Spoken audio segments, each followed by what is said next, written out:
This place is better. We won't be disturbed by any passerby. Okay. What is this important thing you want to ask me?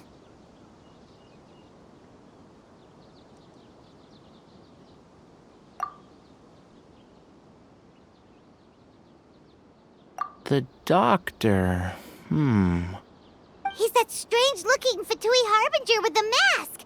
Paimon thinks he has blue hair. Yes, I know him. Actually, he left Paradis Di just a little while ago. He left already? Yeah, he came looking for me. Can I ask what it was about? Sorry to ask you like this after having just met, but your answer is very important to us. For now, all we can share with you is that your friend Sino is working with us.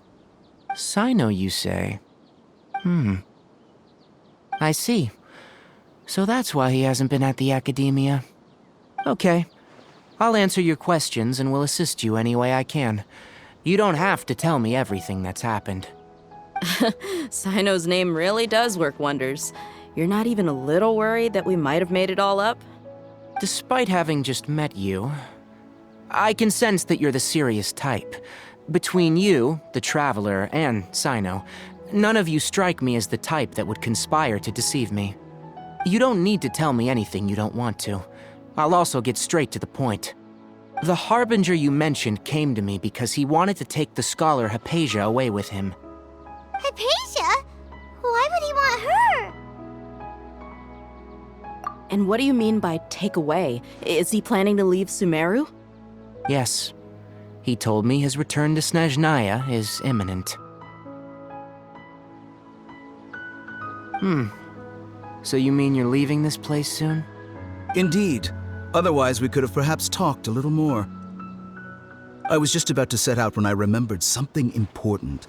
To that end, I made a final trip to Paradis Di. Let me ask, have you been taking care of a scholar by the name of Hypatia? Your sources are accurate. No doubt because you've recruited many informants. But you're right, Hypatia has indeed been receiving treatment from me. Forgive me for asking, but how's the treatment coming along? Given the way you're asking, I assume you have something to say. Since you asked, I'll be frank. I would like to take Hypatia to Snezhnaya. It's incredibly difficult to transfer a patient. As a scholar yourself, shouldn't you at least be aware of this? Oh? I can't believe your utter lack of faith in me, to the point of even questioning my general level of knowledge. How unbefitting.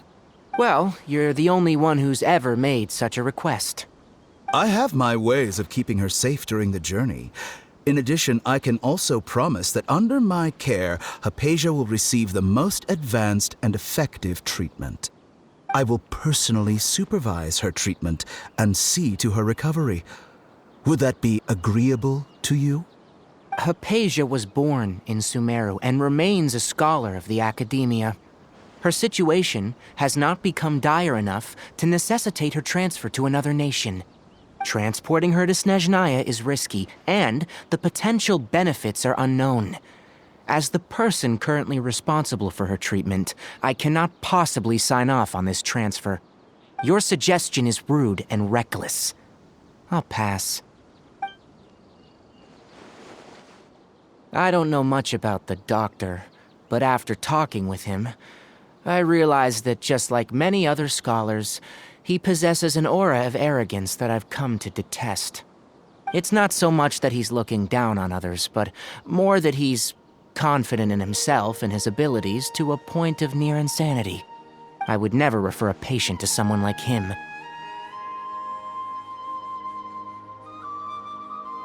I prepared myself for a protracted battle of wits, and was really surprised to see him just give up on the topic.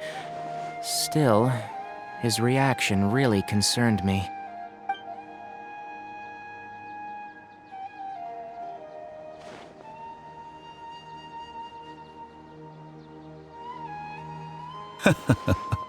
I see. Of course, your opinion makes perfect sense. You're still young, but already quite stubborn. I must say, you are not like what I had expected. Under normal circumstances, I wouldn't just let you off the hook like this. But unfortunately, I'm in a hurry today, what with Her Most Noble Majesty the Tsaritsa calling for our return. Luckily, there is still some time left for me to take care of everything before I leave. It's just as the Academia said, you're a responsible and gifted scholar. Sadly, even with all of that, you're still lacking a bit of shrewdness. And that's also why people like you can never realize that sooner or later, everyone must pay the price for what they've learned.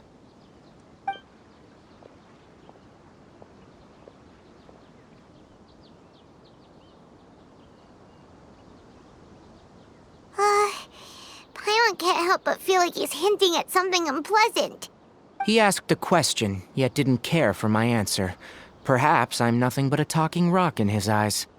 He never came off as malicious, but an utter lack of compassion permeated throughout our conversation. From his tone, I can sense that he's always looked down on others. I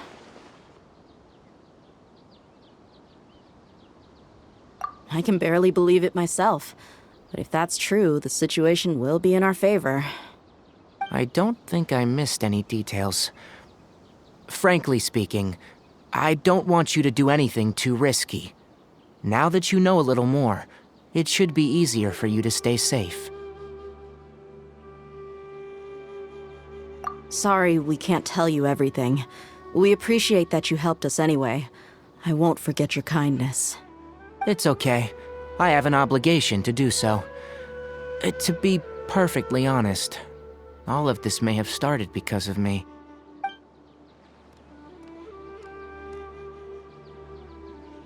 Recently, my master wrote several letters to me, asking me to return to the Academia and assist him with his research. Hasn't he already asked you several times before? Yes, but there's something off about this most recent batch of letters. The handwriting and the tone are both familiar, but some details have been omitted. My master will occasionally leave a few dots on the back of the letter. 1 dot means that he wrote the letter on a sunny day, and 3 dots stand for a rainy day. This has been a habit of his for many years, but I didn't find any dots in his recent letters. I believe something may have happened to him. I get it. Since you are always at Gandharvaville, you would like me, someone already working at the Academia, to investigate this matter, right? I'd like to ask you to do that for me, if you can keep yourself safe. Please withdraw immediately at the first hint of danger. I can do that, but I have a feeling it won't be that simple. The Academia has been working on a big project. I'm not quite sure what it is, but your master might be involved with it. If the higher-ups really are hiding something, then it will be difficult to remove myself from the situation once the investigation starts. If the situation becomes critical, I'll leave the Academia. If you don't see me there for an extended period, that's your cue. All right, we've got a plan.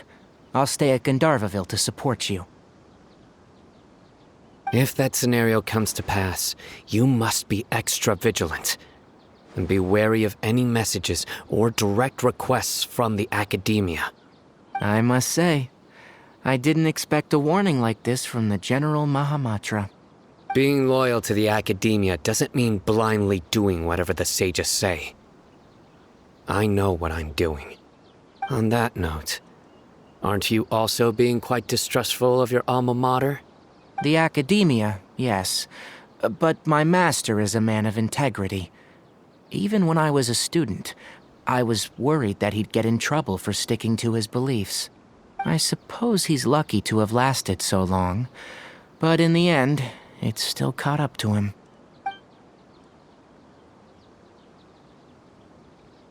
I see. So you noticed something was up with the Academia from the very beginning. This may well be how Sino became involved in all of this. In which case, I must keep my promise and help you however I can. Also, if you run into Sino again, please help me pass on a message to him. Trust your own senses and experiences. I think this may be something he needs to hear right now. Okay, we'll find a chance to tell him. Thanks. Right. Now let's go hunt down this Harbinger. Oh, by the way, which way did the doctor go when he left Pardis DI? That way. Gotcha. Thanks so much. We'll be on our way.